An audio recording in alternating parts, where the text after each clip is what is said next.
Good morning, everyone. It's Friday, July the 12th. The multi-front war in the Middle East is now 280 days old. I'm Jonathan Conricus, a former IDF international spokesperson and a current senior fellow at the FDD. I'm filling in for the other senior Jonathan Schanzer, and I welcome you back to the FDD morning brief. I, for sure, have missed you.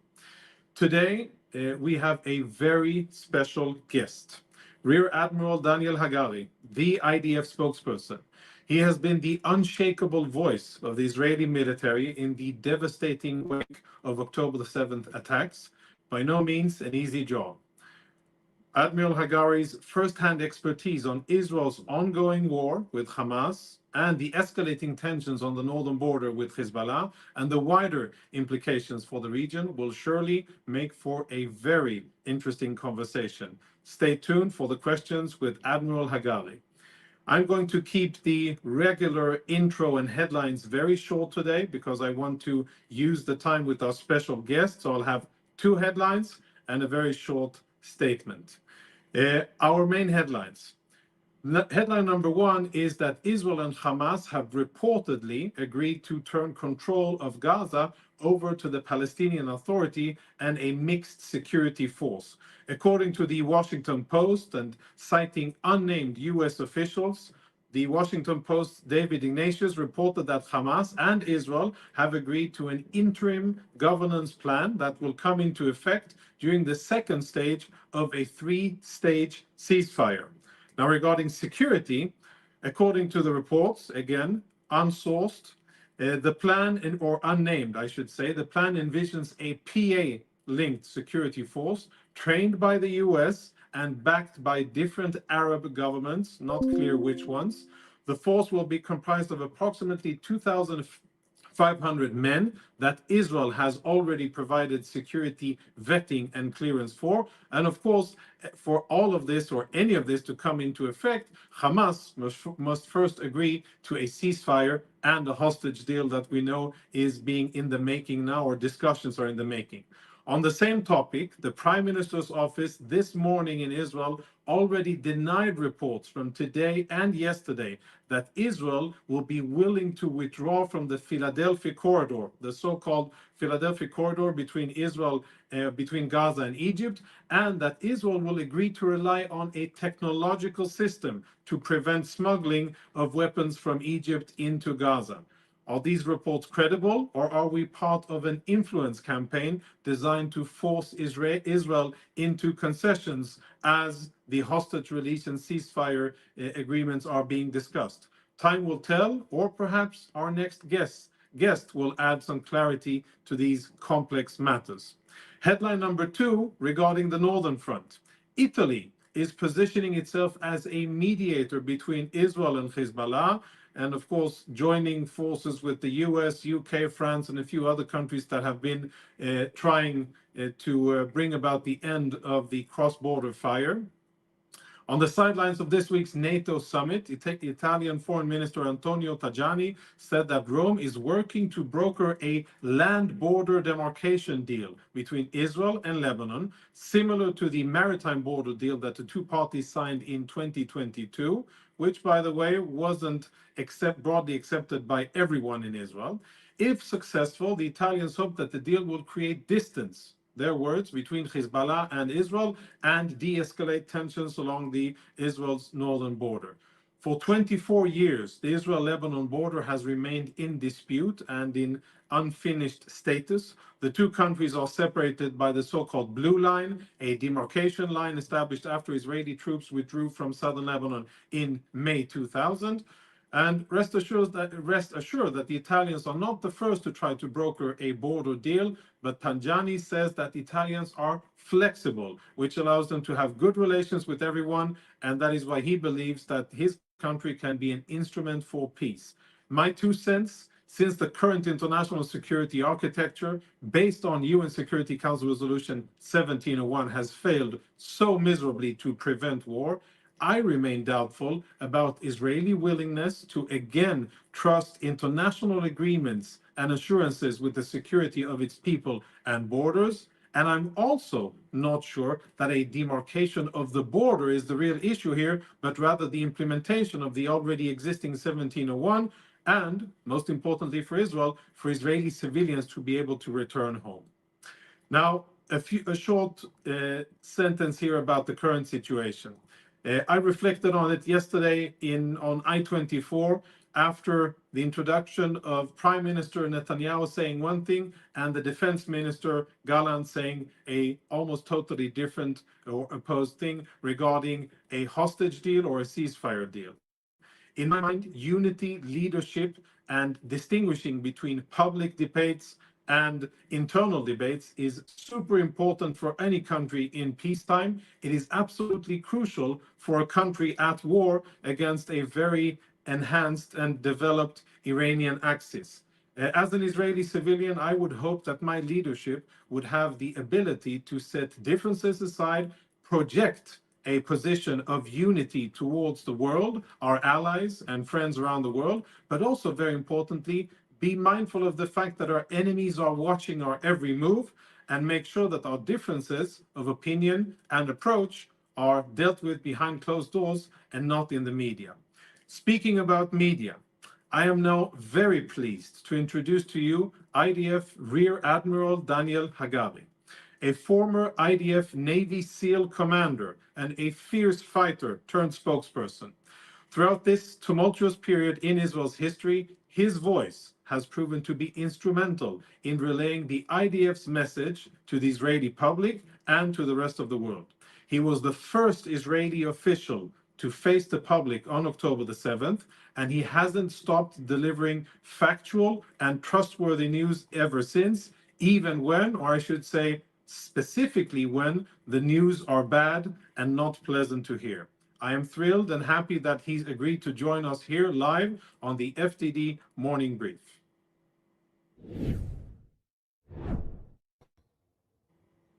Welcome to the Morning Brief, Admiral Hagari. Pleasure to have you here. Thank you, Jonathan.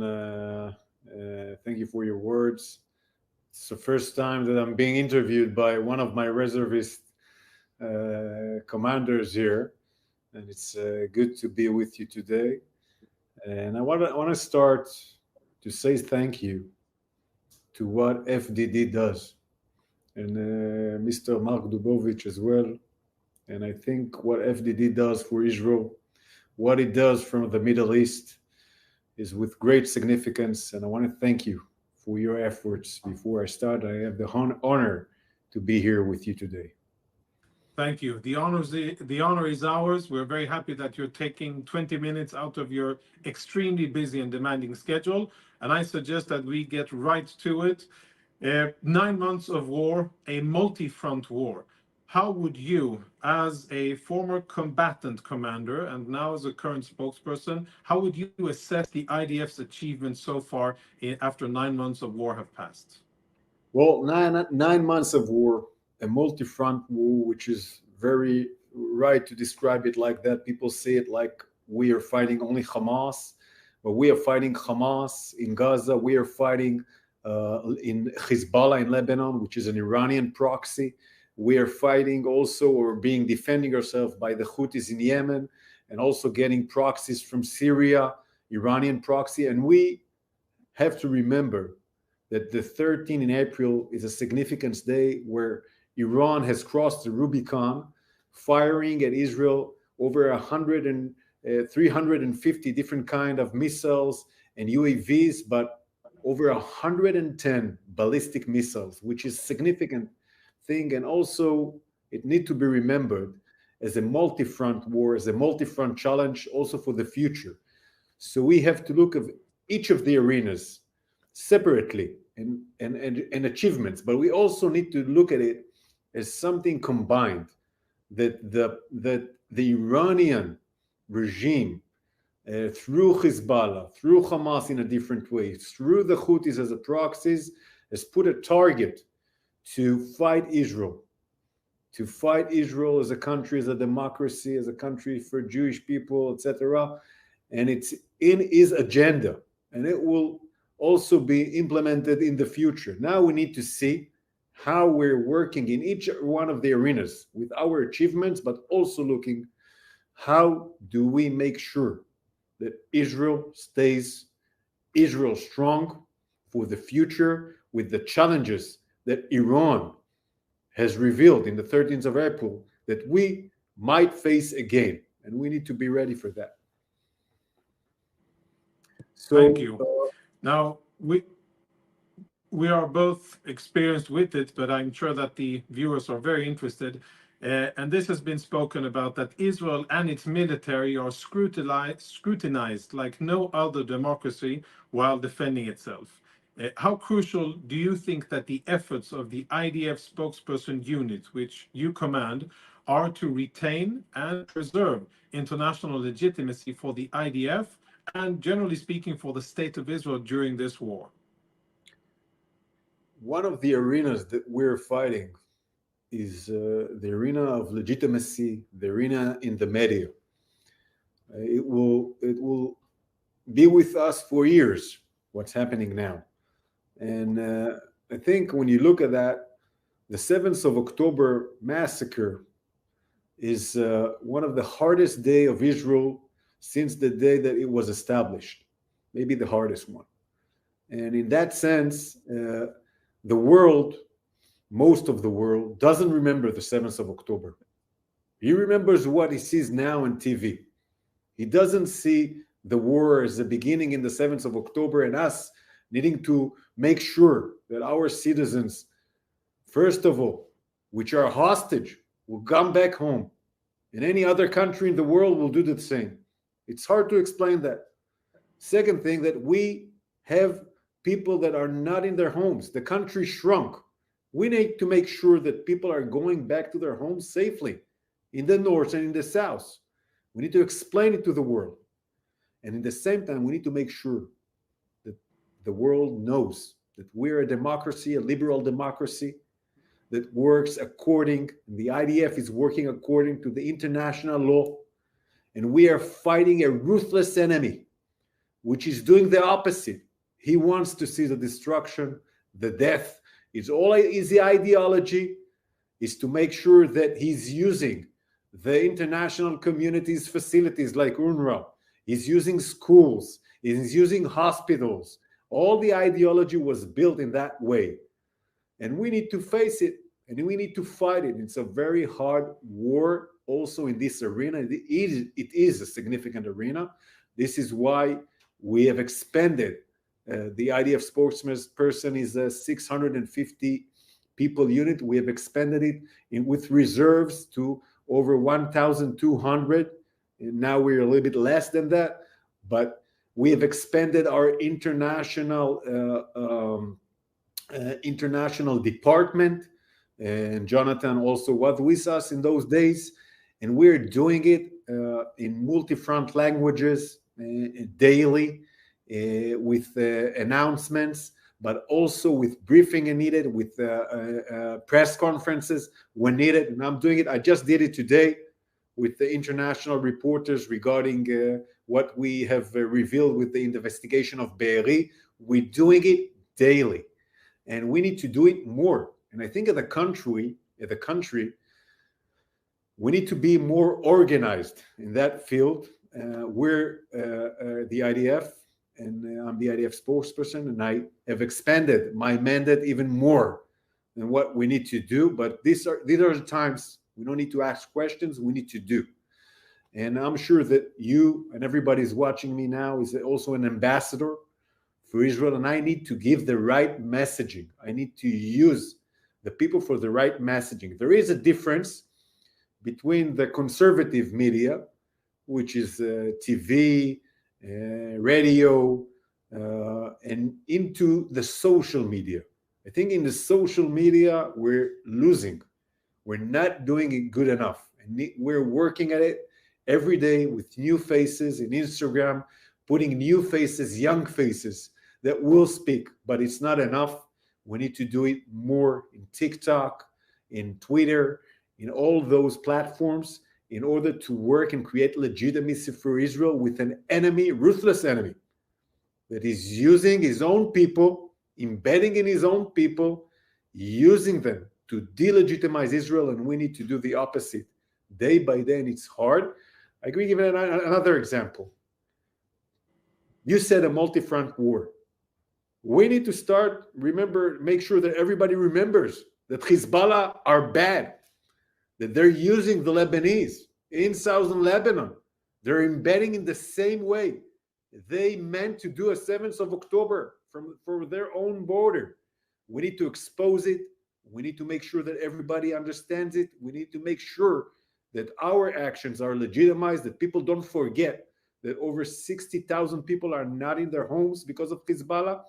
We need to work on it. At the same time, we need to work against Iran, make sure that we reveal the Iranians' atrocities, the Iranian proxies. Also, again, people forgot that 110 ballistic missiles were fired on Israel because we defended us so well with CENTCOM and other partners in the region. People forgot it. We need to make sure that they remember it again and again and again.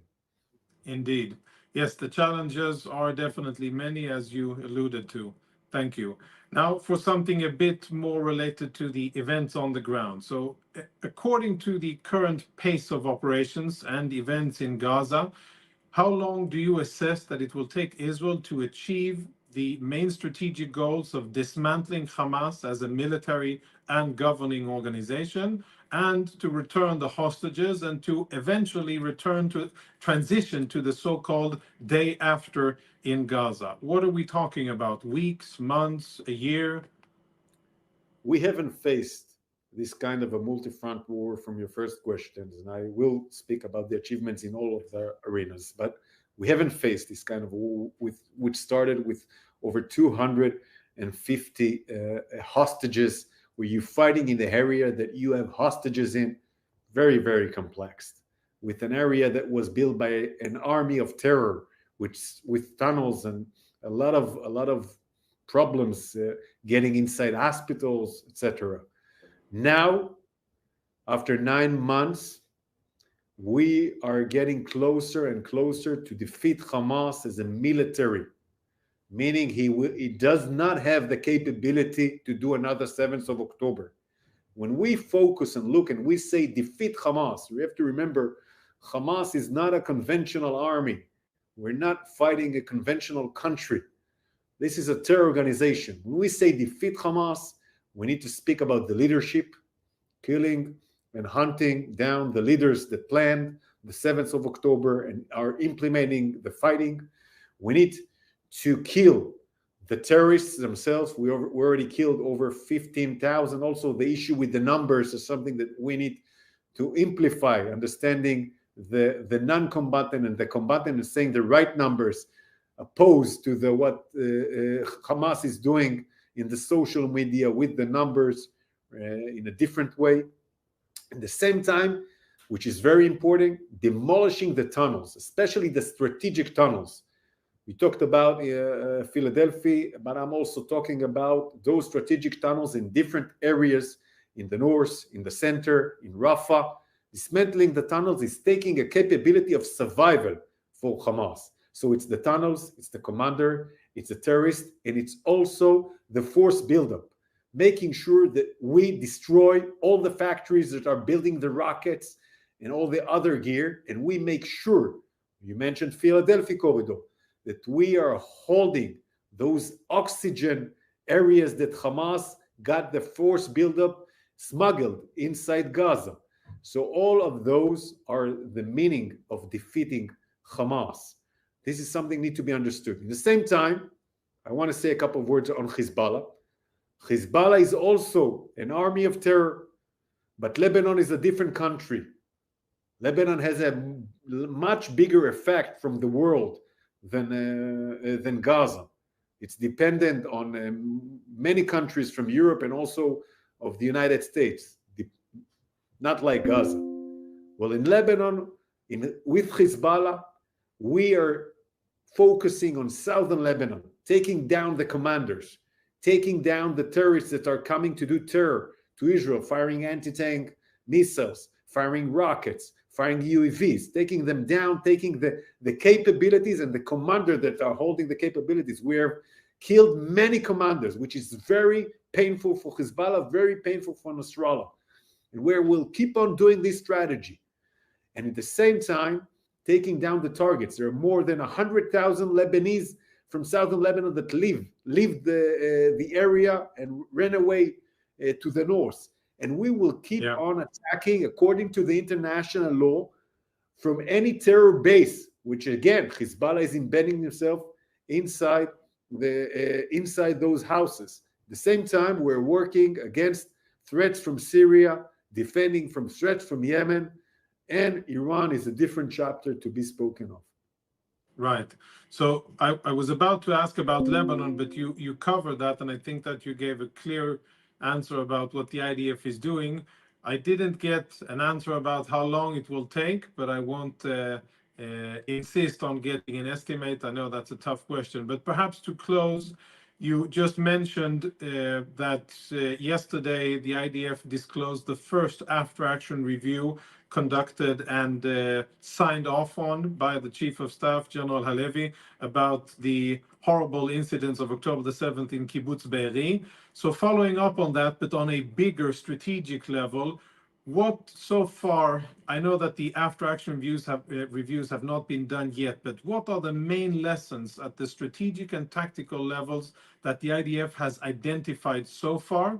And how do you assess that the IDF is implementing and learning as it is fighting against these various enemies that we're facing all along our borders? Yeah, okay. Regarding to the question, how long will it take to defeat Hamas? I need to say one word. We are determined. We are determined to work as long as it takes. It will change the faces. The way that we fight will change. We will do more raids. We will hunt them from the air. It will be different, but we are determined. We see that the military pressure is moving Hamas. Like it moved Hamas in November to ask for a deal. It's moving Hamas in the same way. And Hamas need to know that we're determined. We're not doing it only during the negotiation. We are determined to do it as long as it takes. And we need to know in the same time, and I already said it, and a little bit been criticized in the media, or the Israeli media, for that. Yeah, that Hamas is an ideology of terror. It will take a long time, like we do it also in Judea and Samaria. We also fighting terrorists for a lot of time, in a long period of time, also last week and this week and next week. We will keep on doing that. So we need to understand it will also happen in Gaza, but it won't have the capability of the 7th of October. It does not have the capability of the 7th of October now. We need to make sure that it cannot build itself to the same level. At the same time, regarding to Be'eri is an example for the horrific massacre. 101 people were murdered in the kibbutz. Over 30 were taken hostage, and there are still 11 hostages from Be'eri inside Gaza, holding in Gaza in horrific conditions. So we, although it's hard, we have looked inside to say to the community what we did wrong and what we're going to fix for the future. Otherwise, people won't get to the kibbutz. So we have looked them into the eyes and told them what we did wrong, where we failed, and what we're going to fix for the future. When you look at the big macro picture, we weren't ready for this kind of a scenario.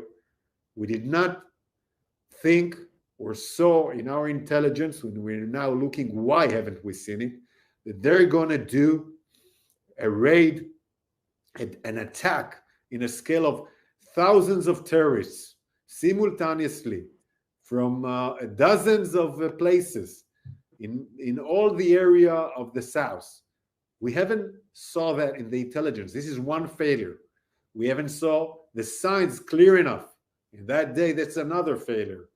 And then we need to make sure, how do we defend ourselves?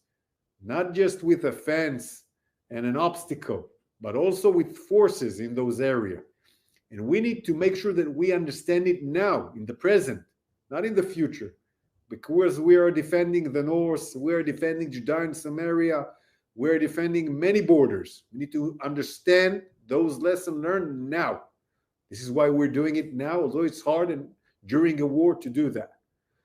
And yeah, and some of the stuffs are like, how do you say it, a black swan, like a Pearl Harbor black swan in that sense. And we need to look Yes. into the failure, into the eyes of the failure, and say, yeah, we're responsible, but at the same time, we're learning, we're fixing, we are building the trust with our own citizens that felt we did not defend them in that day. And we need to build the trust because the IDF is the army of the people. It's a mandatory service. It's a service with the reservists. They need to know that we are telling the truth, even when it's hard, that we are looking into our own failures, saying the failures, fixing the failures, taking responsibility, making sure that they know the implementation. Thank you for that. And if I may add, Admiral, I think that your voice of clarity, of trustworthiness, of honesty and responsibility is very important in today's Israeli society, most importantly towards the Israeli public, but also towards the world.